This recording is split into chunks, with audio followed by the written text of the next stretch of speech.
older Have we people. started? I mean, yeah, we just go. This is the way it goes. I only did a special intro last week because we transitioned from. Oh yeah, because I don't want to insult people. No, if we go. I mean, no. I mean, the insult is just me doing it at all. But Right. But we transitioned from when I was doing it with Anthony. We had a different type of show, and now I figured. So did it work? Did you get your spite? Is he piping mad? No. I mean, it's not. Listen, it's not to get a reaction out of him because he's like emotionally unavailable. You can ask any woman that's ever been around him, but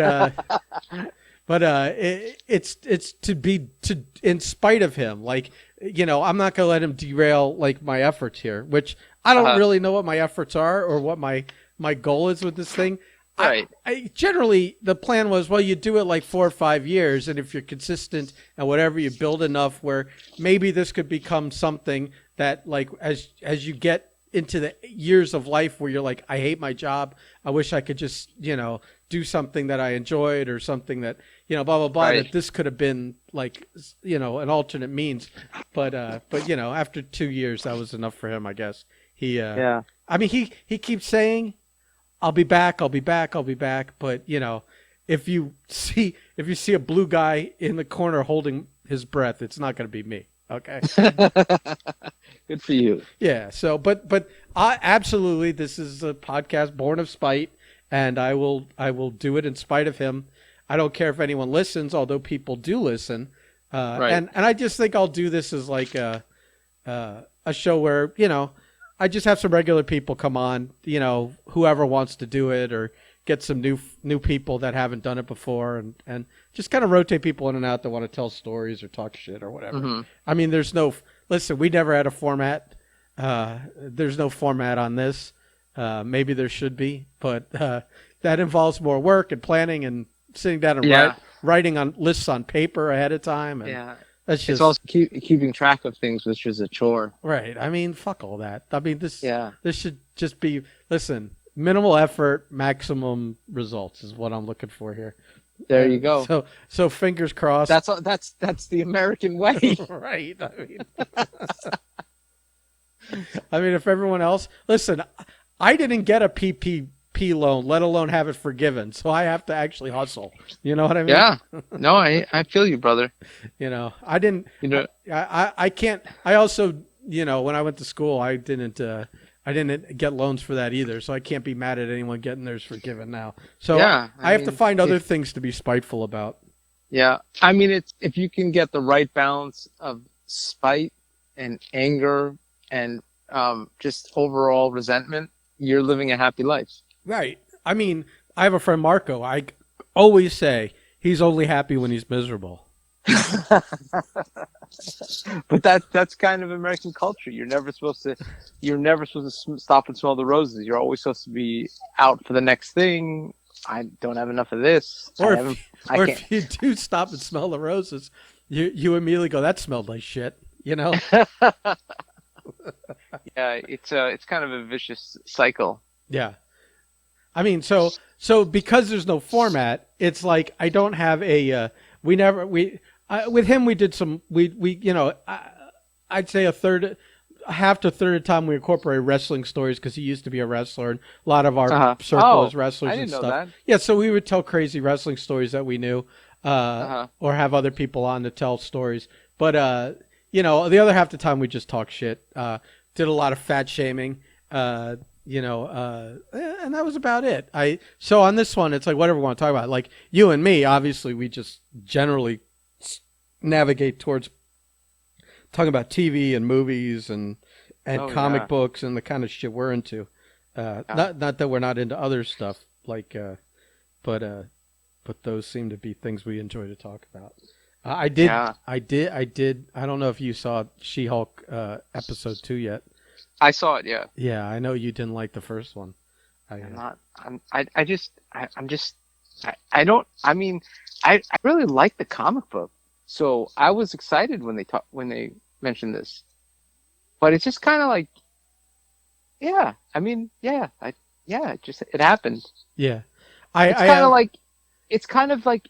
it's very like uneventful. It's kind of like oh yeah, like I'm She-Hulk, and yeah, now I got a new job, and it's like, it doesn't like doesn't jump off the screen or anything. And she's like, I loved Orphan Black too. That was a So show I she was in before this. Yeah. yeah, and she was great. I mean, that was like Magic Trick. Did you watch that? Yeah, I saw all 5 seasons. I think it Yeah, was she was five. incredible. I mean, the way she would bounce between characters and she'd have to Well, do those because that was scenes the against herself, that and was the ultimate role for an actor because she played like multiple clones of herself, and they all had different yeah, like personalities and yeah, and and they were like looks and from whatever. different countries, and like one Yeah, was Russian, one was American, right. one's British. It's like, So you know, you literally could, I mean, stretch your acting chops as far as they could go. yeah. And then there were those scenes where she had to do it against herself, so they had to like block the scene and then shoot it each time with her standing in a different part of the room, and like, Right. I mean, that's really tough stuff. And they like, they talked about how they had a continuity costume people that had to like keep track of what costume she was in for what period, for what her hair looked like for that episode, that season, that day in the season. And then she has like go back in the dressing room and like change everything and come back out and do the scene again as the other part of the scene. Right. It's And I know in incredible. those like later seasons, like you started to get like these episodes where there'd be like, at least three of her in the same place, sometimes more. And Yeah, so I could, like you said, the changing and going and doing because they don't want to right. move the camera or whatever. Um, Yeah. that you'd have a room with four of her in it. That gets to be a time consuming day. Yeah, man. It's awesome. Yeah. It's awesome, but I mean, yeah, I mean, so I was like, I was really excited for this, but I mean, it's not like there's anything wrong with it, but it's just kind of like, You would admit though that these first two episodes definitely seem like setup. um, I mean, you had the first one. You had to explain how she got like yeah, but I mean, I don't like, I mean, this is not just limited to this show, or I'm not trying to call it the show, but I just don't understand why they change origin stories in comic books. I don't really understand that it's because, it's close. I mean, it's not a blood transfusion, but his blood got in her body. It's not like a yeah. different. It's not like a Yeah. radically But it's like different thing. it's kind of incidental now. It's kind of like for example, like Right. in I get this. Right. Right. I know this like point you're in the making. original story, it's like it's something directly related to her job is what puts her in peril, and like it's like I'm making a stand, I'm taking this case. It's like this one she could have her profession is irrelevant to the fact that they got into the car accident. But Like her kind of right. willingness to put herself on the line has nothing to do with this. But And you also made a interesting point that I hadn't thought of was that it would be much more interesting if to have the conflict with Bruce yeah, yeah, on you like the Sophie's Choice thing. Do yep, I let her die or potentially curse her with this problem by giving her blood? right, yeah. I mean, it's like it's like that's a moment and where then you're like, ironically, like that's a great thing you could play in the episode. And then mhm, after he does it, and he's all racked with guilt and worried and concerned, like he sort of is about her when in the episode. And then you right, find out she's fine. Like it doesn't make her a rage yeah. monster or Well, anything. yeah, because it's like you have a moment where you're like, am I saving her or am I dooming her to like a life of like of just misery and being hunted and being like an outcast and like what like is she really alive? Is she really it's basically like, is she really going to be alive after this, or is she going to be like on the run and like trashing cities and like like because you don't really know. It's not like you have no idea how it's going to end, and he's just unconscious the whole time. So I don't know. I don't know if that was like a it's more of a passing the baton moment too. If he like has a very active moment before he transfuses the blood and realizes he's changing her life forever to save her, but I don't know. It's like I think it's a moment of drama that would have helped both characters. Yeah, It would have been like, I hadn't thought of that until you mentioned it, and then I was like, yeah, mhm, that wouldn't have changed anything at all with the show, but going forward after the moment, but that moment would have been like a big dramatic, like way more dramatic way to tell the story to I get to think the so, same yeah. place, to get to Well, exactly you the know, same place. like again, this is not to harp on She-Hulk. I think with all comic book characters, like comic books have a very unique distinction where it's kind of like like if you do like Robin Hood, for example, like Robin Hood's like just like a story. It's like a singular story of like one. But like comic books have this like unique thing where like they've been filtered for decades through like there isn't like for example there isn't like 7,000 books about British archers in a forest. Right. There's like With like over the course of time, 20 yeah, writers and 30 artists that have worked on it yeah. that have It was put their spin on it. yeah, Right. it wasn't like Robin Hood is like the best of all the medieval archer books. Right. It's like it was just a unique fable. It's kind of like like but comic books are like there's all these other people trying to make a better version of a comic book character, and Or a those, different. yeah, but I'm saying like there's like a natural selection. Like okay, like Spider-Man and Superman and all the ones we know about, they've like emerged out of like 10, 15,000 characters. There's like 10 or Right. 15 characters that are household names that are like, oh yeah, he got bit by a spider. He crashed here from Krypton. His parents were killed. Like you kind of get these like very, they went off into space and got hit by cosmic rays. Like you kind of have these like very like natural selection, like out of these 10 or 15,000 characters, it was boiled down to this handful, like kind of survived the cut and be kind of, like became part of the pop culture, landscape of American storytelling. And then like, so if it survived that, it's almost like you have like a cheetah or like a great white shark. It's something that's like survived through natural selection because it has these like abilities. So like, why would you take it and be like, well, what if I cut off one of the cheetah's legs and see how it runs? But You know, also like, we're missing the other. There's a luxury. There's this great. I don't know if luxury is the right word. This within this once you've over the course since the 1930s that right. all these that comic books and superheroes have been around. For this example, at least, that then. When you do have these ones with these long lineages that have become the cream of the crop, you then have this like I don't know if luxury is the right word, but this abundance within just that character to pick and choose which versions of them you want to tell, because it's an embarrassment of riches. Right there you go. Because every like few years, sometimes if there's a certain creative team, they'll stay on for longer. But every so many years, a new writer and new artists come on, and you get new takes. And so and some of them are radically different from others. And then over the course of time, you have people that come on at certain points and kind of revitalize or update the origin. They retell it a little bit, et cetera, et cetera. Frank Miller's like I mean, there's the guys who originated Daredevil, and then there's Frank Miller that like kind of reimagined him and like really kind of took him out of. I think like that's like a great example. Is like you have Frank Miller comes along and he takes these characters that are kind of stagnating, and boom, all of a sudden he moves them to the top of the list because he kind of reimagines a little bit of how they started. Right. And so but again, that's natural selection, because there's the ones that stick, like Frank Miller, and then there are the ones you forget that they are like, oh, like we're going to change it to like, he actually can see or something like that. Well, the market dictates that. Because you're dependent on monthly sales. Yeah. So if your story isn't clicking with the reader, the numbers go down, and they're like, well, we're going to have to fucking look for someone else to tell these stories.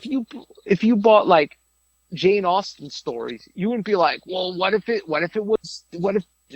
Pride and Prejudice was it wasn't about a girl, it's about a guy, and he's like this ugly duckling in the family. It's like, what? Then why would you change that? Well, like, you bought fucking Pride and Prejudice. Why are you changing the gist of the unless you're going to add zombies? The thing you bought. Unless you're going to add zombies.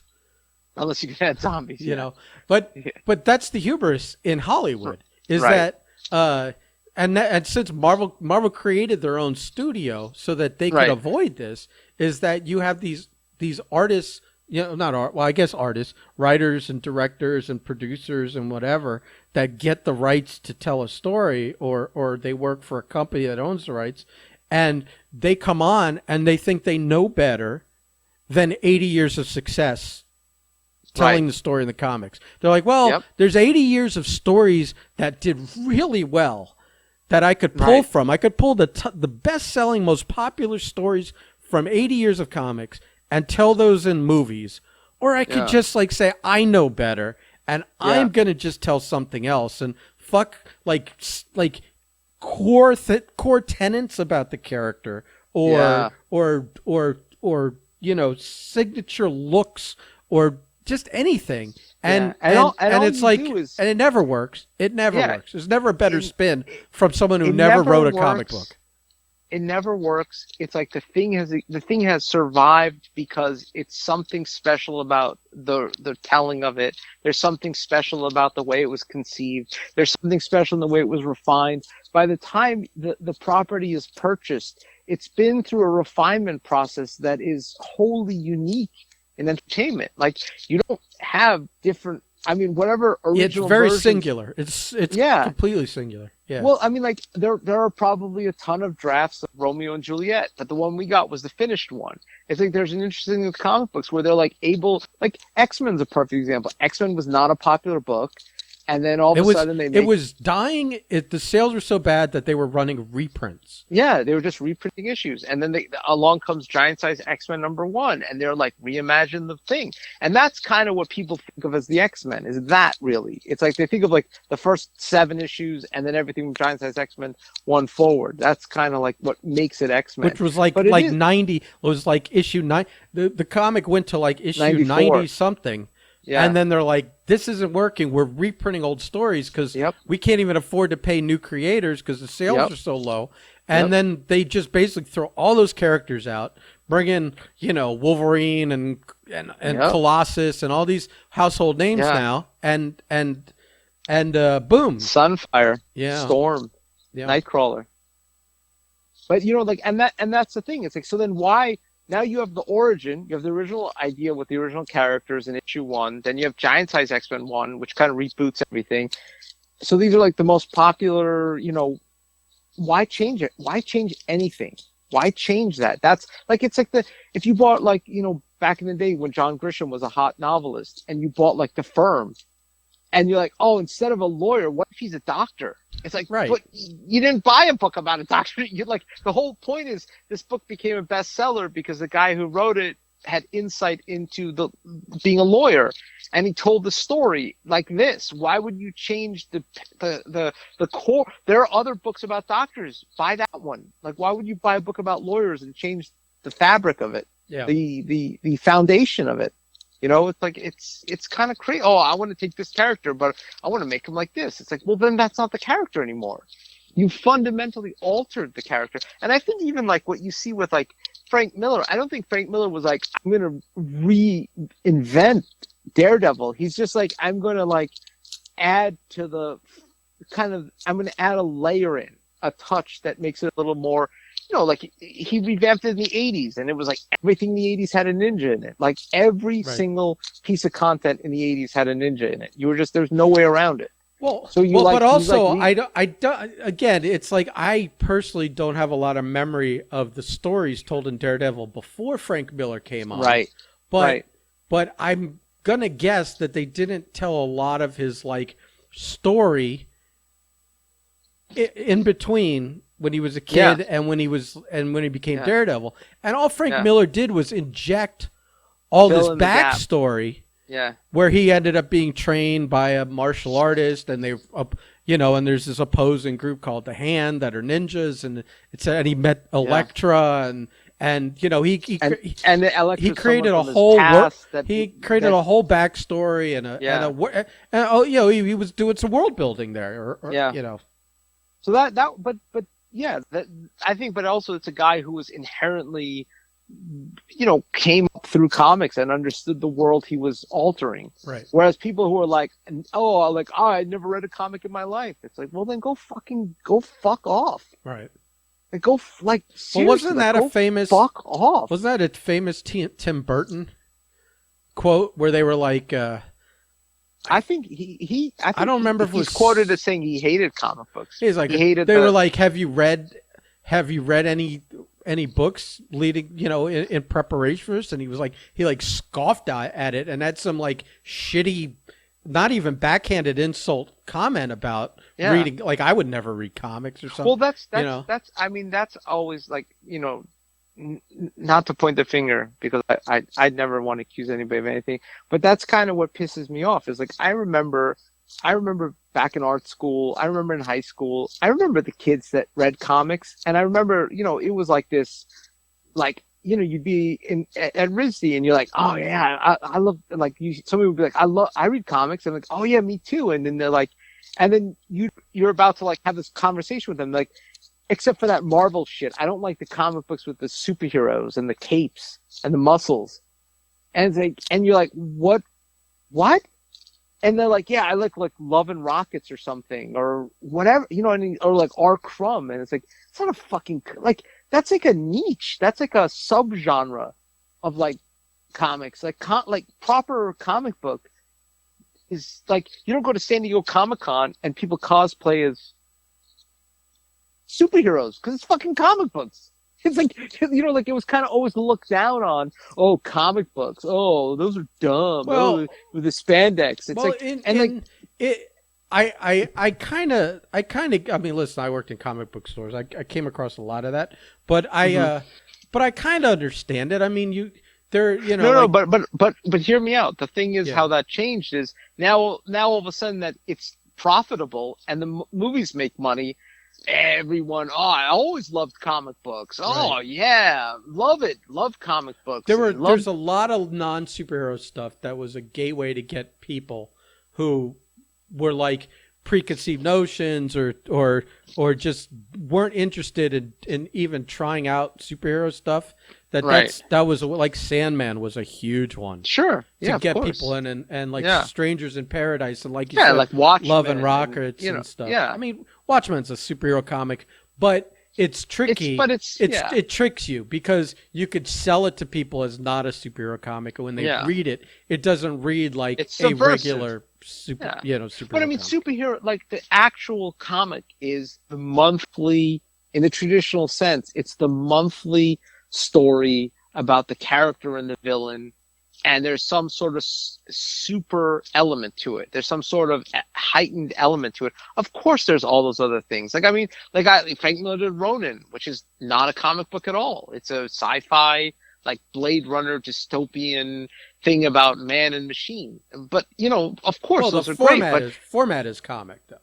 Format is comic, but it's not a traditional superhero. Well, you call it like graphic novel then or whatever, but it was still serialized. It was still broken into 6 or 8 episodes, so it wasn't like. Oh, I lost you for a second. Yeah. Well, are you there now? Yeah. Okay. But it is a thing of like, well, there like, it's kind of like, I'll go to a football game. I don't like football, but I like the hot dogs. It's like, that's fine. But like, you should like the thing, like you should like the thing that it is that you're there for. Like it's Super Bowl parties. That's an expensive expedition for a fucking hot dog. But people go to Super Bowl parties for the party and not to watch the Super Bowl. So like I hate Super Bowl parties because half the people don't give a shit about the game. They're there, oh, it's a party. Well, it is frustrating when people there aren't interested in the game and they're like, it's distracting, and all you want to do is watch the game, and they're only there to watch the commercials and eat the food. I don't listen. They're invited to a party. It's still a party, and it's like it's cool to like socialize. The problem is socializing at a game is tough because you miss the game. When you're watching like the Super Bowl or whatever, it's just you just miss it. So then it becomes counterproductive. Yeah. We do that when I have people over to watch wrestling pay-per-views. It gets tough. Mm-hmm. Like we probably only watch half of it Right. We miss entire matches and whatever because all we're doing is talking shit with each other and Right. ordering pizza and drinking and whatever, Right. and we have a great time. But Hmm. it's it's not the best way to digest that product. You know, Right. half the Or time maybe, I or go maybe back it is and the watch best it. way. Well, half the time it depends. If it's if it's a shitty show, yeah. But Hmm. if it's you know, just like, oh, I missed that match entirely. I have to go Yeah. back and like fast forward and skim through it to see what I missed. You know, so Right. Right. that becomes frustrating. Yeah. But Yeah, hopefully, maybe She-Hulk will get more exciting. Maybe it'll, yeah. Like, I mean, I it's think definitely got like, it's definitely got you know, a great actor. She's fantastic. I think Orphan Black was great. I think, you know, I definitely like, spoiler alert. I like the idea that the Hulk was on a spaceship at the end. right. I mean, that was fucking cool. Yeah. But, you know, I love Mark Ruffalo too. I mean, I think he's just really like, you know, I think the Hulk, to be honest, was a really tough nut to crack. I think That's a that fun was a that was a tough fun character. that was a fun nod they had in the episode where he like they basically addressed the actor change. You know, where he Yeah, said, "I'm yeah. literally a different person from then." Yeah, that was a good movie. Like there, you know, like Marvel has done so much good for the comic book industry. They've really, I think they've righted the ship of these like weird kind of, I mean, they're almost like, I would say they're comic book movies. They're almost like impressionist movies about comic books. Where they're like, yeah, I kind of I guess that's the character. And they're like, no, like that's the character. Like, you know, full throated, like cape, you know, fucking bright colors, the logo, All the you things know, they were afraid of 20 years ago when yeah, they're like I doing a like. movie. Do you remember the Dolph Lundgren Punisher movie? Yeah. It's like it pans down and he's got like a skull on the fucking handle of his knife on his boot. It's like, ooh, you're so edgy. Like you can't put the skull on his chest because you're just too good for the Punisher to do that. Well, you can only have it on a stupid boot knife in the first shot of the movie. Like, you know, it's like, who the hell are you people? Put the skull on his fucking chest. Oh my God. Like, Yeah. you know, you think you're better than the Punisher? Who are you people? It was funny. I was watching an interview with John Romita Jr., whose father Uh-huh. created the Punisher. He drew him Right. in the Spider-Man comics, Yeah. and I did And not he had an awesome run on it too. I did not realize that the stylized teeth, those things in the front, those like The little crosshairs. white bars that Uh-huh. came down to like his belt line, those Uh-huh. were supposed to be gun clips. Yeah. Yeah. And originally they were with the magazines. Yeah, I didn't realize that. Yeah. I guess And then they changed it. yeah. It's a cool character, man. He's just a cool character. Fun. Like, It you gets- know, yeah. iconic. The modern days takes more navigating, I guess, to deal with those waters of what the Punisher is, but Yeah. I thought John Bernthal did a great job. I mean, like I'm not in terms of like acting, but I mean in terms of like the stories and like Oh, yeah. him, like just kind of like he's just a murderer. He goes around Yeah. murdering bad people. Well, I think it had its heyday. It's kind of like I think there are genres within comic books too. Like, you know, like I don't no matter how much they try, I don't think Hollywood could ever pump out westerns like they once did. Like I think they can tolerate one or two a year, but they could never like go into like full on western mode. Well, it's again. funny. I see a lot of westerns like come out, and I'll Right. see them like on my cable channels and whatever, and like Yeah. you know, there were like two this year that I really liked. Which really liked, and but they were never going to see a theater.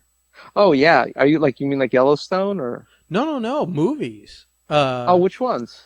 I'm trying to think. I'll have to send you the ones later, but Okay. the titles because I can't remember But either one.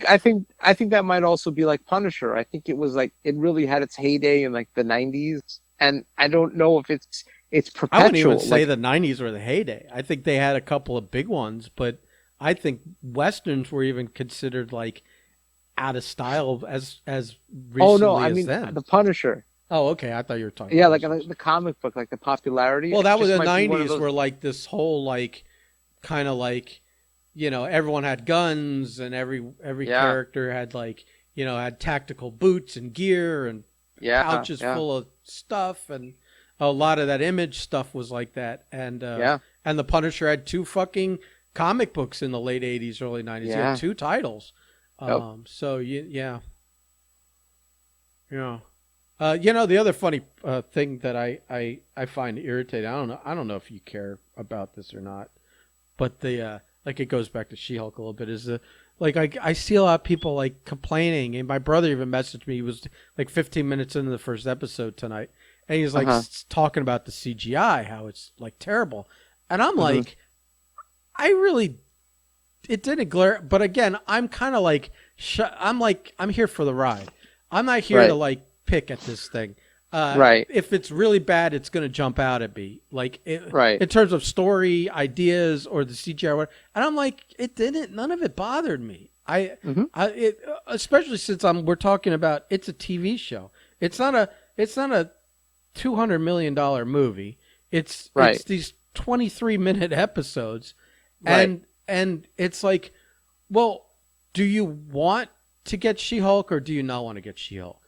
right. It's like, can you ever just be happy? Is it ever enough? Well, Can I think, like this is the thing where I think Marvel will ultimately be very, very successful. Is that like there are certain things that don't need to be movies, and they're going to be better formatted for television. And like Marvel. only if they tell these damn things in a television format. The problem is still telling them like movies that just get Yeah, I chopped mean, into but sections. this is growing pains. Yeah. This is like how do you bridge I mean, you're basically coming from the movie world and you're trying to bridge the gap between television. You're trying to make a cinematic feel for television, Yeah. and I mean, and which is the thing is like that exists already. Like you have shows like Breaking Bad and Better Call Saul that really feel like this intense kind of propulsion, like a movie, like a real like a real movie. Like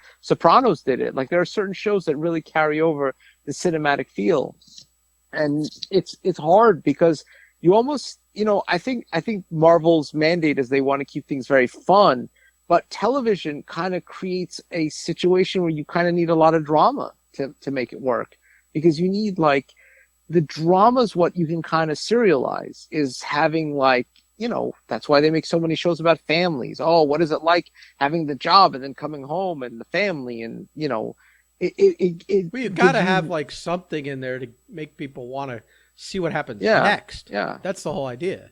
yeah. But it also has to, like, how does it affect everybody? And Right. I think like like you said, you don't want to nitpick something to death, and you want to kind of go along for the ride. I think they just have to kind of like they have to kind of better define the ride a little bit. I just would They have to. rather if they're going to spend more attention on something, the Right. CGI or the scripts, all day. I don't care if the CGI looks a little wonky. I Oh yeah. understand that a 7 or 8 foot green person doesn't Hmm. exist anyways. Yeah. So Oh, why what's does it weird? have to look super realistic? It's Yeah. not real. I know it's Yeah. not real. Yeah. You know, if you're I think, if you're doing but CGI of a dog, that's yeah, going to bother me if it looks wrong. of course. It's a funny thing though. A lot of people talk about this in film. They're like if you watch a movie and the sound is off, they'll be like, "Oh, I didn't like the cinematography." Like it's sometimes if you don't like something, you're not even you're there's something that's bumping for you, and you'll, because a lot of people said that about the CGI. But if you had the exact same, like what you just said, if you had the exact same CGI and the story was like hitting on all cylinders, like if it was like a perfect, like, oh my God, like this is so like I don't know if you're a fan of Breaking Bad, but I thought Yeah. right from the first scene that show had me. That show was so riveting. It was, it was John Toll did the cinematography, who's like this incredible cinematographer. It was no joke. Like right from the beginning, that show had me. from the first moment, the first scene, the confessional to the camera. He's in his underwear. He points his gun into the distance, and it's like this very compelling 5 minutes. And I think if you're hitting the ground running on all cylinders like that, no one would be talking about the CGI. I think the story's still trying to like kind of find itself. It's trying to like find that sweet spot between drama and humor. And I think it's just, just getting its legs. Like some shows take a few episodes to get their legs, Yeah. like This one's still like a baby deer that was just born.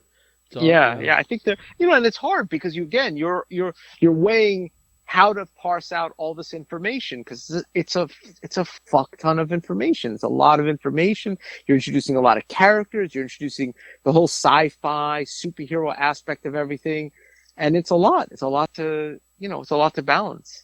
So yeah, I just like I can't like when people like literally are like aren't liking the show because of that or making it like a big complaint thing. I'm like, yeah, what do you want? I mean, yeah. like they only have so much time to do it. There's like there's 9 episodes. This is so CGI heavy with her having to be She-Hulk all the time, let alone any other characters that are going to be like CGI, like her cousin. It's just like you're. It's never. I'm just like it's just never enough. It's for for that vocal minority fandom, that awful vocal minority. Right. I'm just curious. What do you think about the concept of? I mean, this is kind of like I'm just wondering because obviously, like you have the Lou Ferrigno thing, where like they didn't have CGI and they just like hired just painted Lou Ferrigno a big to play dude the Hulk. green. Yeah. Yeah. Well, that all like you always wanted the Hulk because he has those proportions. You want him to be CGI, obviously, because he has those kind of like beast-like proportions. Right. But I'm just wondering, what do you think would have happened if they got like some, pro athlete, like some WNBA star or some mixed martial artist, and like did like a hybridization of having an on-set person in green, and then getting Tatiana's face on it. It might not be a bad idea. I wouldn't go for like a WNBA player. I would look more for like a as tall as possible bodybuilder. Player. I would go for a tall as possible bodybuilder. Yeah. And then do some of that like standing on boxes tricks to get her a little taller and stuff. Well, I mean, like the guy who plays Jack Reacher, he's 6'2", but he looks way bigger in the show. Yeah, he seems like he's 6'6". Yeah. But they film him. They cast like Mandy read for season 2. She did an audition for it, and they specifically wanted actors that were a certain height, like Kristen Cruikshank, and I think they're casting around him to make him look even bigger. I mean, that's smart. That's smart. Yeah, it's really smart. But I mean, I think that I don't know if they just even entertained something like that or just went straight to. I think maybe they're like. Maybe something in her. I would have to like watch Orphan Black or something she's in to see if like, maybe they want her body expressions too. Like maybe she's kind of one of those types of actresses where it's like gonna feel like it's not gonna feel like the same person. Well, it's the face they got down. The face does everything right. I think it's a little bit and I mean maybe it is taking somebody who's like the hair's probably not great. The hair's not great. Yeah. But she's probably like normal size for a girl, and maybe they're just trying to stretch her mocap actions over a 7-foot frame, and it just doesn't translate. Well, I don't. The body, I think, is just created out of whole cloth. I think they're just like, they just went on a computer and started. Right. I don't know if they based that on anything. They should have found someone and just kind of scan the proportions in and use that. But it something feels like with her, like not with her face, like you said, but with her body. That's more of the uncanny valley kind of thing. It doesn't jive or whatever. I don't know. We'll see. I think it's going to be interesting. It'll be interesting. I think it's going to be really interesting. Like 3 years from now, where they're at with this, what they decide is going to be the right thing. Like, because I think obviously when they first started the shows, they wanted to bring in the kind of the big players But I think that as the shows go on, they're going to do more kind of lesser known things that have never been in the movies before, Right. which as you said, is smart. It's like taking these kind of obscure characters that haven't had been in movies or shows and doing a whole show about them. Well, because like my point, what I had said to you at one point was the reason they do all this stuff is every time they take like a character that maybe will never be in a movie and maybe Right, will only have one or two seasons of a TV show. right, What they're doing is they're taking a character that was generating them $0 outside of comic books, right, and now creating another household name because everyone right, watches Marvel stuff, She-Hulk right, and Moon Knight and Ms. Marvel and all these characters that anyone that didn't read comics and most people who even read comics didn't necessarily read these comics. yeah, Now yeah. you've turned it into like a a worldwide recognizable character, an IP that you can generate. Because I mean, just untold money on merchandising and toys and this, that, and the other. And it's like, why, if you had a catalog of 4,000 characters, Yeah. they could sit there making money, or you could try to turn some of them into like real money Yeah. makers for I you. mean, like, it's like you think about like it's crazy like how Warner Brothers just sat from like 1978 to like 2008 were like, yeah, like one character every 10 years. That's all you get. Yeah. And it's like Well, you just got like you got 4 Superman movies, and then you yeah, got 4 Batman movies, yeah. and then And they then like started to make other movies. yeah, but it's like they just sat, like they're sitting like imagine like buying the Harry Potter books and making one of them and nothing again for 10 years. Right. It would be like Well, insane. that is their problem, that they're like too slow in between. Like Shazam, that kid Yeah. that plays Billy Batson, Yeah, that plays a he's kid. he's older than Zach Levi now. Well, he's gonna age. He's gonna age to a point where you're like if you ever read the Kingdom Come books, he's an adult in those. So when he says Right. Shazam and turns into Captain Marvel, he looks Yeah. identical. He just Right. now has the magic costume and the superpowers. Yeah. And so like Shazam or Captain Marvel was what his real name is, but Marvel and whatever. Yeah. That Now ideally, now his name is Colonel DC. ideally, he's supposed to look like Billy as an adult. So now, as this kid is becoming an adult, like if you put 3 to 4 years between movies, you're not Right. gonna get a lot of squeeze out of that juice, Right. So Right. that's a little weird, Yeah. I mean, it's kind of like, or not weird, but unfortunate. It's like, yeah. I mean, like they talked about like a perfect example of this is like, they do Michelle Pfeiffer as Catwoman in Batman Returns, and they're like, oh, we're gonna develop a Catwoman movie, and it's like, well, why? Just go fucking take one of the Catwoman books and just hire a writer that's competent, fucking make the movie. No, we could develop it ourselves and blah blah blah, and they never end up making the movie, and it's like, and when you they look back like, when they did later on. yeah, but it's like no Michelle Pfeiffer, and it's like some weird French director, and it's like, they give him it's just like, why didn't you? It's like strike while the iron's hot. Like, you really have to hand it to Marvel. It's like they just the moment was there and they went for it. They're like Robert Downey Jr. 9 movies as Iron Man, 9 movies as Iron Man. Yeah. Like it's amazing. It's incredible. That's like they just were like, this is the fucking best actor in the world. He's incredible. Everybody loves him.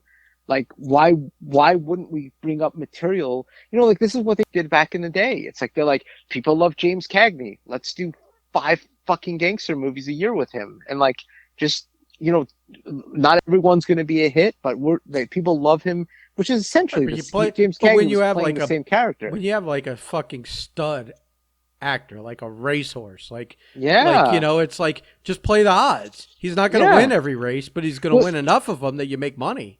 Exactly. You know what like is the ultimate frustrating thing is like, it's like, I guess it was like 1990 or 1991. It's like whatever year it was when Tombstone comes out. Like Val Kilmer comes out in Tombstone, 92, whatever year it was. And Val Kilmer is basically like one of the greatest performances of a cowboy, gunslinger, Western figure ever. Like, why didn't they make 10 more movies with him? Doc Why didn't Holliday. they be like, we're in the fucking Val Kilmer cowboy hat business. We're gonna do like, Buffalo Bill or God knows what with him. We're just gonna like this guy did something profound. Everybody loves it. I mean, like people will like always quote that movie. It's just spectacular. And the right move is like sign him to a contract, That hire movie's writers. that movie's definitely like a fast food movie, but it's great. Yeah. But he is like that's my favorite cowboy ever is his Doc Holliday. It's Really. so good. It's so like I just think it's like perfect. Like and this is him as a side character. Like this is something you should have gone full hog on, like done like 100 movies with him, like just go to town and like just hire writers and be like, what else can we put him in? Instead of just like floating him in the ether, like it's the structure is there. They just don't want to kind of do anything because he was incredible in it. I mean, I saw him do the Mark Twain, the one man show here in California, and he When was did when just was that? that was like it was a while ago. It was I mean, that's what I was probably saying. It was that pre or post his like health issues. oh no, it was pre Yeah. because he can't talk anymore. His the throat cancer wiped out his vocal cords. It's really sad. Yeah. But it was probably about, I would say 10 years ago, maybe 8 years ago. And it's a one man show. He wrote, directed, and stars in it. And it's just Mark Twain. It's him doing Mark Twain. I'm like, and I remember saying to Mandy, I'm like, I think this is his future because he's just like one of the greatest actors ever. He's just on stage and he's just so goddamn Is dynamic, is you so powerful, do you think so he like was like one of those like finicky actors? You know what I oh, mean? 100%. And Yeah. like maybe also tough to deal with, and maybe I that's why his career was a little like look, the business drives people crazy because either well, like also you success. yeah, I mean people are not respecting you and taking advantage of you all at the same time. Like you're either nobody wants you and you're broke, or everybody wants you, but they all want to take advantage of you, and they all want to like take something from you. They And want to get their it, beak it wet in some way. yeah, it's like worse when you're successful because you kind of like do these things, and like people like will just tell you what you want to hear because they want to make money off of you. Yeah. Like no one cons a poor person. Like when you're wealthy, that's when the con artists come out of the woodwork, and that's a lot Right. what Well, there's the nothing film to industry take. is. Yeah. Yeah, it's like oh, like this person was popular in this thing, so let me see how I can suck their soul dry. I mean that's why you see, excuse me, so many people have like they have breakdowns in our business. They have like they're running down the street naked, or they're high stealing stuff in a store, or they get into a Well, car there's accident, or they this kid that's on this new Superman show that uh-huh, plays one of his two sons. right. It's a successful show. It's actually kind of good, but that's neither here or there. But this one kid, one of the two kids, is like, I'm not doing season 3. I need Uh-huh. like this mental health, whole mental health thing. I don't know. I'm not sure if I even want to act anymore, et cetera, et cetera. I'm like, Yeah. you're on a hit fucking show making Yeah. money, and you're choosing to walk away from it, and they're saying they're gonna recast you, which means there's Yep. no. It's not like we're gonna write you out for the season. You're welcome Yep. back at any time. Yep. It's like you're done. Yeah. But that's the right move for some people. Like there's a lot of like really great actors Well, or actresses sure, that are take just care of like, yourself, but it's yeah, to be in a point in a position when you're like you said, when you're doing well, to make that choice. It's crazy. yeah. I mean, I think that's it. It's like the less structure, like any art, the less structure there is in any art form, the less success there is for the people involved, for the people investing in it, for the creatives, for the businessmen.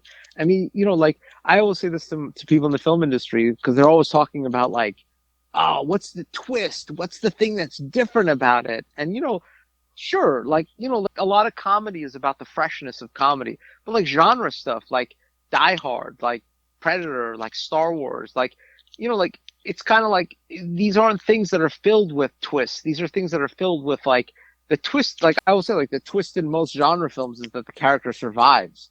Like the twist Right. in Raiders of the Lost Ark is that he doesn't die from going toe to toe with Nazis and other unscrupulous thieves and murderers while he's trying to retrieve the Ark. Right. And like people go into genre movies, people go to superhero movies, action movies, adventure movies. Yeah, They're not movies looking. like that are literally like it's just like it's the story is he makes it through the obstacle course. Yeah, like people don't watch people. Excuse me, let me rephrase it. People watch sports because the idea is not that they're looking to see something new. They're looking to see how the two teams execute against each other, and within the rules that you all know and the confines of the game, what they're able to do within that time between the boundaries. Like you don't want to go watch the Super Bowl and they're like, we changed all the rules. Now that you can dribble and you know what I mean? Like Right. you're not going there to see innovation in the game of football. You're there to see like how do you beat this team in front of you that's trying to stop you from winning? And that's what genre movies are. You're not trying to reinvent the wheel. You're not trying to be like, like what if Superman lost all his powers and the whole movie's just about Clark Kent? It's like, well, nobody wants to see that shit. People are there and like, what obstacle are you putting in front of Superman? Right. That's the story. Like you don't like you're not trying to reinvent the wheel with Right. Well, like genre movies. well, like a You're trying western, to you're tell like it's either this is a revenge story or this is a survival story or yeah, et cetera, et cetera. redemption. And then it's really more about what new setting can you put it in. Yeah, yeah. I mean, That's also it's it. like like I don't think anyone wanted to see Clint Eastwood play a neurotic, talkative cowboy. No, that sounds like a Woody Allen movie. Yeah. Like that's not like it wasn't like, well, what can we do different this time? It's like, no, it's Clint Eastwood. Like it's not what can we do different? He's It's going like to what squint. obstacle? He's going to be a man Yeah, of few words, yeah. and But like he's going to be impressive. You know. yeah, like I'm gonna give another football analogy, and I don't want you to take offense at this because I know it's been a minute since the Dolphins Here won we a Super go. Bowl. Someone who's a fan of the Giants, who have shit the bed since we can remember, is now going to take a shot at my Dolphins. Please continue. So Yeah. people ask me, I know they don't ask you this because you probably weren't alive last time they won the Super Bowl, but they asked like, what I is your was. favorite Giants Super Bowl? I was. I was Oh, born in 1972, the perfect season, and they won the next year too. yeah. How did you enjoy that Super Bowl when you were 6 weeks old? But yeah, you said I wasn't alive. You were trying to make it like it's been so long since they won. Sorry, You, conscientious. you forgot you and I conscious are as a old human. motherfuckers, and that But they asked, what's your favorite Super Bowl? Like, did you like the Parcells era or did you like the Coughlin era? Did you like the two Super Bowls you won with like? And I'm like, my favorite player is LT. So like, I would be inclined to say the Parcells era, but in reality, my favorite Super Bowl is the first one against the Patriots because they were playing the Patriots and the Patriots were 18-0. They were undefeated. Nobody thought the Giants could win.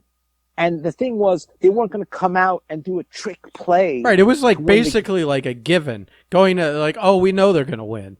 You know, they've toured through they were on their way to be the next team to have a perfect season. Oh yeah, I mean, I remember people were like, it was kind of the ultimate like fuck moment because they beat the Packers, and I'm like, they're going to the Super Bowl, and I'm like, but they're basically going into the buzzsaw. The Giants. Yeah, the Giants beat the Packers and are going to the Super Bowl, which is this moment of elation, but it's immediately followed with dread because it's like, not only are they going to Super Bowl against a perfect team, they're going to the buzzsaw. And not only are they going to lose the game, but they will forever be the highlight reel of the Patriots' perfect season. Every time that season comes up, it'll be against the Giants to relive the misery of watching them lose the Super Bowl. You're the guy. So you're the guy in the basketball poster getting dunked on. Exactly. And that was like, and I remember that week, I was like, I'm going to live it up and I'm just going to go and talk shit and talk about how great it is the Giants are in the Super Bowl. And when everyone says they're Yeah, going to lose, y'all resign the fact. Well, at least we could say we yeah, made it to the Super Bowl. That's what you exactly. guys were all resigning yourselves to. And then when people are like, "Oh, they're going to lose," I'd say, "Yeah, I know they're going to lose. I'm not under the illusion that they're going to beat Tom Brady and Randy Moss and all these fucking players. I'm like, I know they're going to lose, but they at least got there. They had a great season. They turned it around, and like, it's the greatest Super Bowl ever for me because they had the hardest hill, the biggest opponent to climb. It wasn't because they came up with like a ridiculous trick play in the fourth quarter and like hid the ball under their jersey and ran into the end zone. They fought and played the game And they won. and had a miracle catch and like some really like spectacular stuff in there. Well, they also, I mean, they did they did stop Tom Brady in his track. They were averaging like 34 points a game, and the defense just held them. But it was the fact that they played such an ominous, unstoppable opponent. Well, you guys were lucky. I think really late in the season you played them too, so you could get and you played them close. And they lost. Yeah, they lost in the fourth quarter. So you guys already had a feel for them, which helped, obviously. Yeah, which was interesting because I was excited about that game because I was like, oh my God, they almost, like, for me, it was like they almost spoiled the perfect season because the Patriots are going to win it all this year. Right. You want to you love to play the spoiler. Like we did, we did it with the Bears that year that Super Bowl Shuffle Bears. Yeah.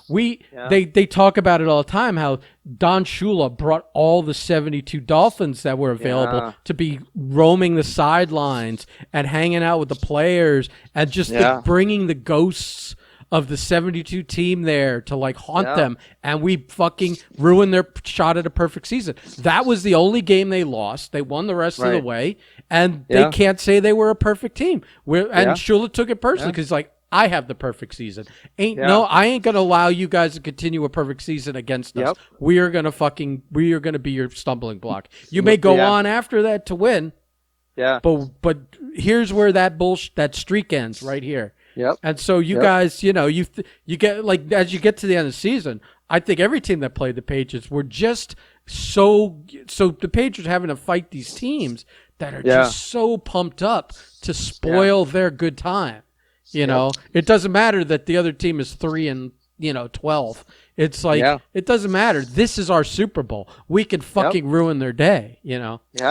Especially against Belichick, who's like become like a Darth Vader. Darth Vader. But and that's it. And I mean, and I think that's the same thing for movies. It's like you're not there to see something new. You're not there to see them like pretend like that stadium's on fire while they like sneak the football into the end zone in a stroller behind a fireman.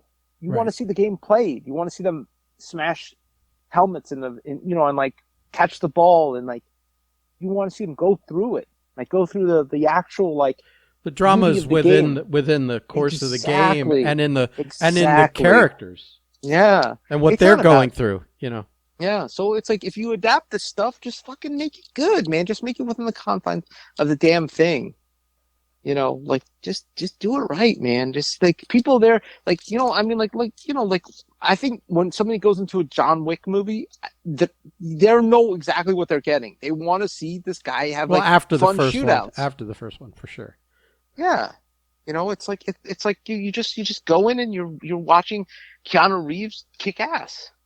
But they're not writing terrible movies either. They're not like I like those John Wick movies. Yeah, they're not fun. Stinkers that just have Keanu and great action in them. Yeah, no, but I mean, they're this is the perfect storm. You have like a fun story, you have Keanu, and you have really great action, and that's all. I mean, and that's I think really what it should be. You really need to have like some really talented people to take that John Wick story and then go, how do we continue this? And then after the second one, how do we continue this? And now we're on 4, and it's like and not end up being Jaws 3, Jaws 4, Superman 3, Superman. You know what I mean? To not be like these like just this like again like the fruits run out of juice. You squeeze too hard. There's nothing there. Right.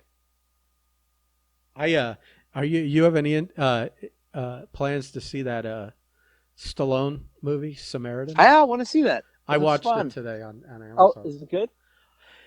It's all right. Oh man, It's all right.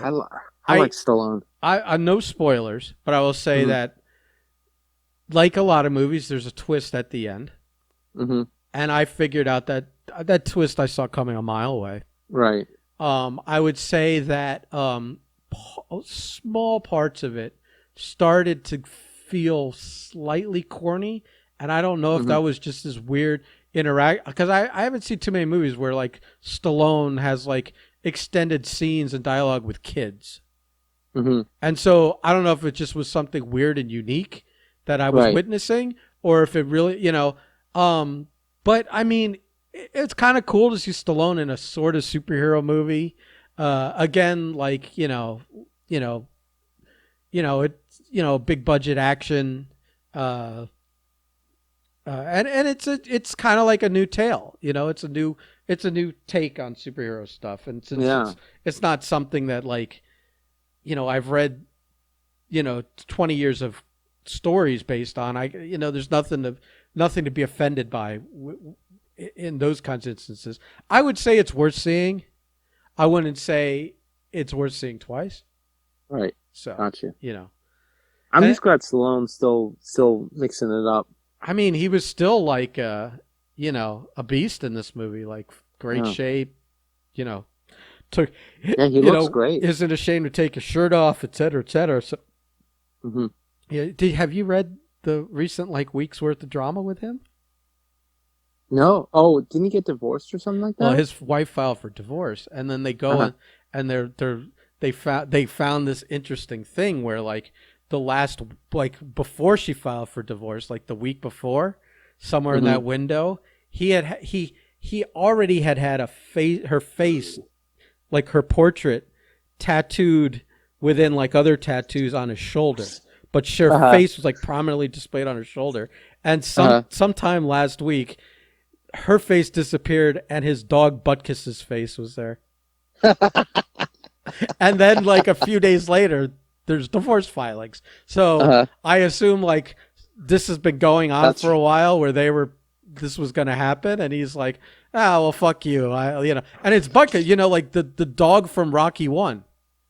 Right. His old Yeah, dog yeah. that he had to, that like, was- sell at one point to help have money to live on when he Yeah, was trying and to he got get him Rocky back. made. Yeah. So Yeah. like, there's nothing funnier. For some reason, because I'm kind of like, I'm always like pro the guy, and like, especially in instances of rich dudes getting divorced and things like this, because they always get fucking hammered. Right. I just, something brings such immense joy into my heart knowing that he already had his dog's face tattooed over hers. Like, like, it's just fucking hilarious. That's crazy. They were together for a really long time. Yeah. I mean, those kids are with her, right? Yeah, I think Yeah, so. they're I like- think, they're like- they were together for like 25 years. Yeah, because his kids are, like, in the late teens, early 20s. Mm-hmm. Those girls that are kind of like become like smoking hot Instagram girls and whatever else. Mhm. I don't know what else they do, but yeah. I want to be a smoking hot Instagram girl. Huh? You have one. You just got to get her to. But I want to be one. Oh, you want to be one? Well, Yeah. I mean, be happy enough you have one. You don't need. Listen, this is cake and eating it too here. Yeah.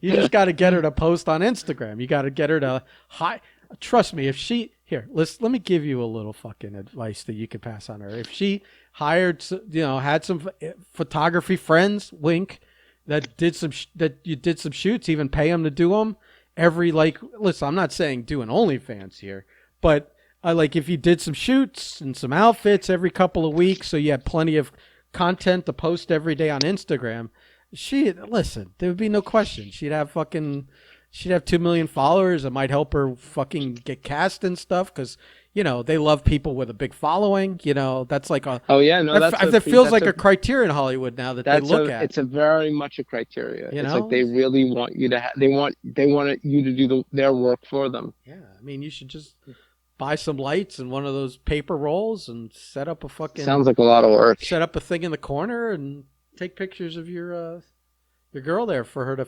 I don't have a camera. I thought you had that giant obnoxious camera with the lens and stuff. No, I don't even have a smartphone. I just use an old. See, now you're just fucking Motorola Razr. See, this is the offensive. Flip phone. Listen, this is the one thing we don't tolerate on the Spitecast is liars. So So how do you tolerate yourself? Well, I'm lying to myself that I'm not a liar. So Yeah. Oh, good times. Yeah. Well, I don't know. You want to talk about anything else? I mean, to quote, so I married an axe murderer. Go on, you've spent your hour.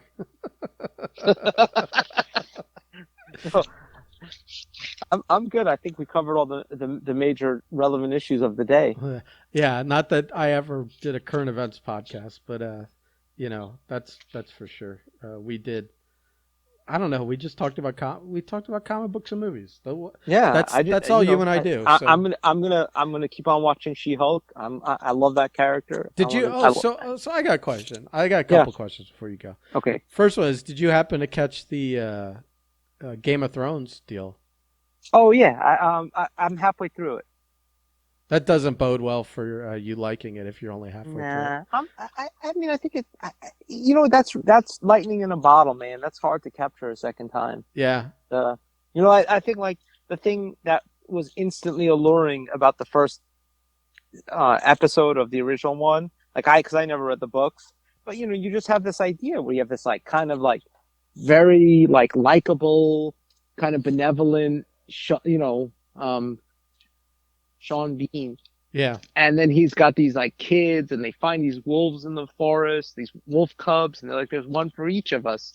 And you kind of like, it sets the stage of this kind of like really nice journey I think you're about to be on. And this one's kind of like, ooh, this is like really dark and like, I'm not sure who I'm supposed to be rooting for. As for pilots also, I think the shock factor they went for in the new show was just that gory birth cesarean kind of deal that they did. Yeah. But in the original show, they threw in at your face the first episode incest, and the fucking guy throws a kid out the window, and you think he killed him. You had like these young men that felt like they were going to go on an adventure. These kind of like young, hopeful, the Stark boys that were like the family that was going to be like, oh, this is going to be the people I go on an adventure with.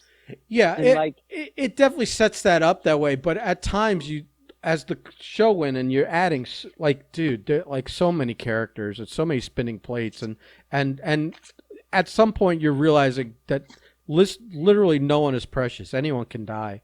That it was like at times it's not feeling like the Stark Kid journeys until the end again. Well, but it was at least there. There was something about hope. Like who am I supposed to be following in this one? Like who am I supposed to be like rooting for? Like everyone already feels like when you have a show like which I love, I guess the daughter. I love Succession. I don't know if you watch that show. I haven't seen 1 minute of it, but Brian Cox is in it. I love that show. So I'm sure it's good.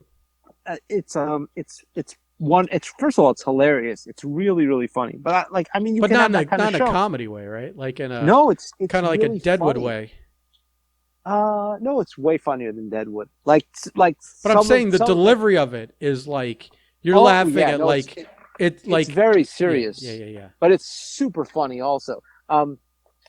You have like this idea of succession with like a family, and it's like it's interesting because it's like it's this powerful family, and it's like they're this media empire and they control everything, and then like you have all the things that go on between them, and it's like it's really interesting. But like when you do like a sword and sandal kind of thing, a fantasy thing, like I want who's the knight that I'm going to follow, who's the like heroic figure that I'm going to get behind, and that's key. That's key from that's key from the first. And maybe somebody will, like you said, maybe somebody will emerge. But I'm just like, well, but like you said in the first series, in the first episode, you're introduced to like what? How many kids was it? 7, right?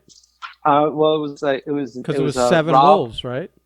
I think so. Yeah, it was the daughters, and then it was Bran, and then the other one that never really fleshed out, and then there was Jon Snow, and then And the there was adopted one, well, the Theon yeah was like, Theo, yeah, you yeah, know, and then Rob, yeah. and so yeah, I think it was seven, So six so or seven. so you start with 7 sympathetic characters, Yeah. and then And and Sean then Bean. I mean, Sean Bean is so like, right oh yeah, is Sean Bean. noble and good and whatever. Yeah. But over the course of the seasons, you throw them through Yeah. the meat grinder. So there's like in this you don't are what they're introducing one character kind of, and so I mean, is that night going to be a big part? Is we don't know. It seems like they've set up less in the start to like be from to. There's not 7 Stark kids in this to parallel to. Right. There's Right. not even one. It's like kind of unsure, Yeah. It's kind of like, it's almost like you're making a show about the villains. Especially since like Daenerys went bad. So you're Yeah. like, do I even want to root for this Daenerys Yeah. precursor? Yeah. And that's like weird because like the centering of the last show was about a girl riding a dragon. And you're already like starting there with her riding the dragon. So you're like, is she going to go nuts also? Right. Like there's just an ominous, I don't know. And yeah, we'll see. I mean, I'll keep watching. I mean, I'm not 100% sure about it. Here's my thing. Is that like how many like sword and dragon shows are there on TV? Might as well watch this one until it's unwatchable. Right. It's like being starving and you're at the gas station. Yeah. I'm going to try that. I'll get the hot 7-week-old dog and the sushi. Yeah, the egg salad that's been Right. there since the Reagan administration. Listen, they have to put a date on it, but sometimes Well, we're gonna have a lot of dragon shows in a minute. We're gonna be chock full of them.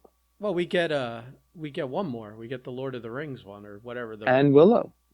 Oh, does Willow have dragons? I mean, even if it doesn't have dragons, the movie had a dragon. It's the same basic costuming and it's like they're gonna run around and castles and stuff. Have cloaks and swords, and they're gonna like hide in the rock, and no one's gonna see them. Yeah, so we'll have 3, that's an abundance for, when last year we had 0, I guess. That's true. I just think like once a show ends badly, it's hard to, not be super skeptical. You know what I mean? Like, if it was just a pilot, it'd be very different. I would say the ratings argue that a little bit. What's that? I think the ratings, I think people showed up with hopeful that, I think they're very forgiving to all tune in like that. Yeah, they are, but I'm not. Yeah. Well, it doesn't take much. It's like again, maybe it's just the thing. Even bad pizza is still pizza. So, yeah. So to Until these people that haven't had emergency room, that even and then you're like, right. I'm not ordering pizza ever again. Right. Well, that's like season 7 of Game of Thrones. Yeah. That's the food poisoning incident. Yeah, that's think, when you never order mushrooms on it again. Yeah. That's it's going to be interesting. It'll be interesting where it goes. I might just sit back for a few episodes and see how people react to it, and I just like I like it when I watch something that's bad, it just drives me crazy. It's just like I spend 10 times the amount of time that I did watching the show obsessing about how something bothers me. I did laugh when you sent me those photos of the knights wearing the armor that had the crosses on it. Oh yeah, like that's just hard to like. That's hard to sit through. I mean, that's bad. I don't know whose fault that is, but also how does that like escape everyone's notice all the way to airing last Sunday night? You know what I mean? Yeah. Details are really important in these kind of things. Detail, like the world building. It's really there's important. No Jesus Christ in this world. No, there's no Christianity. There's no Catholicism. There's no crucifixes. There's you have to be even if you're like, because your budget's gotta like cut corners. Man, you got some fucking duct tape and some, spray paint, and you gotta like really be careful with stuff like that Right. You got because that's yeah. like, that can really take you. It's like it's a feel I thing, mean, it's like not as bad as like leaving a Starbucks cup on the table, no, but once you see it, if you see it, you're Yeah. like, "Oh God, what the fuck?" Yeah.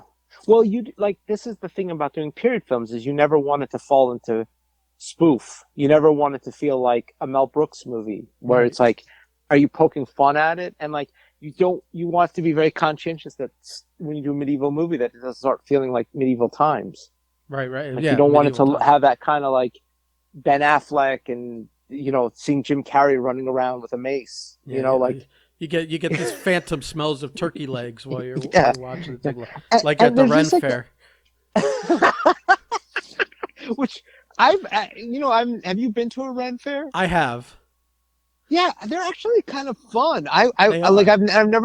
I never went to one on the East Coast, but since I've been out here, they have this one out here, and it's like they have like the jousting and like the knights, and it's like actually pretty cool. I'm like, this is fun, I love and like I love the guy that talks shit on the dunk booth, and you're throwing apples, trying to oh like. yeah, I mean, that kind of, I love they it. have one guy they have one guy out here that does like he does like a stand up comedy routine, but like kind of like as a court jester, Yeah. and he's hilarious, and like the food's good, and the costume, and I mean, and it's California, it's Los Angeles, so they really go to town here. I mean, I don't know what it's like in other places, but it's really well done, and like the people fighting are like on horses, and it's Well, actually like I don't a know. production. I don't know how many groups there are that do this.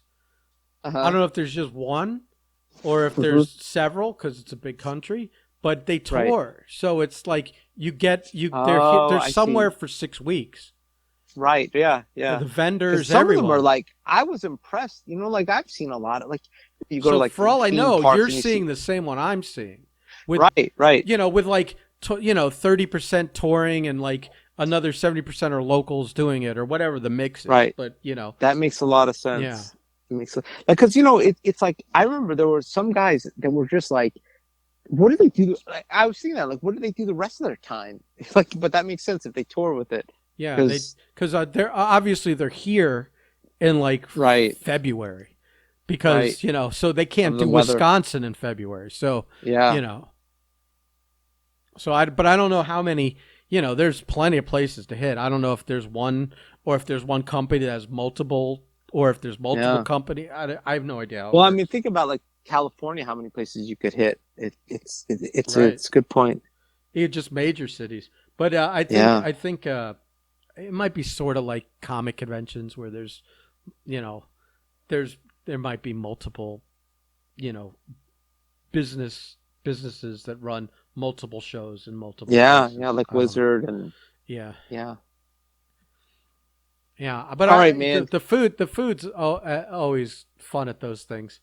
Uh, Yeah, I know. I like the those turkey leg things are awesome. Turkey legs and fucking funnel Yeah. cakes and whatever else. Yeah. And they have like oh, what do they have at one? They have like this apple whatever kind of slushy thing they make with like apples and bananas and stuff. But it's like it's all the real legit stuff. Yeah, It's good. It's good stuff, man. It's yeah, fun. And then everyone like people are like all the like the vendors, the stuff they sell, some of it's like really like well realized and well made, shockingly. It's well done. yeah. If you want to buy like a crystal on a fucking silver chain, you know where to go. All right, brother. You've spent your hour. Go on home. Go on. Get. Oh, I hope I got you what you needed. I want your spite cast to be a success because I don't know what I needed. We've had good numbers on the first one you did. So, oh good. yeah, Well, that makes me happy. If whatever I can do for you, that's yeah. all my life's about. For me, yeah, that's true. You are doing this for me, but maybe you and I'll do a nerdcast one, and I'll have some other spiteful people on the this Oh, that one. sounds terrible. I don't want to talk to other people. No, not I wouldn't have other people talk to you. I'm saying we could continue these genre conversations on a Oh, cool. and just put a different name on it. All right, fucker. I'm gonna go watch the Dolphins tomorrow. That's all I've got. Hey, planned. man, good luck. They need it. No, we did good last year. We almost made the playoffs. Yeah, keep telling yourself that. What was your record? 4 and something. It was a draft year. It's strategic. It's called strategy. Oh yeah, don't let them find out you purposely lost games. That's we got our hands slapped for that a little bit already. It's called strategy. Yeah. We purposely suck. Yeah, that's always good for season ticket holders. Yeah, we're in year 10 of our 5-year rebuilding plan. Exactly. You're like DC Comics. Every 5 years, we're starting our 10-year plan. Yeah. All right, brother. All right, man. Have a good one. You Stay too. safe. Bye.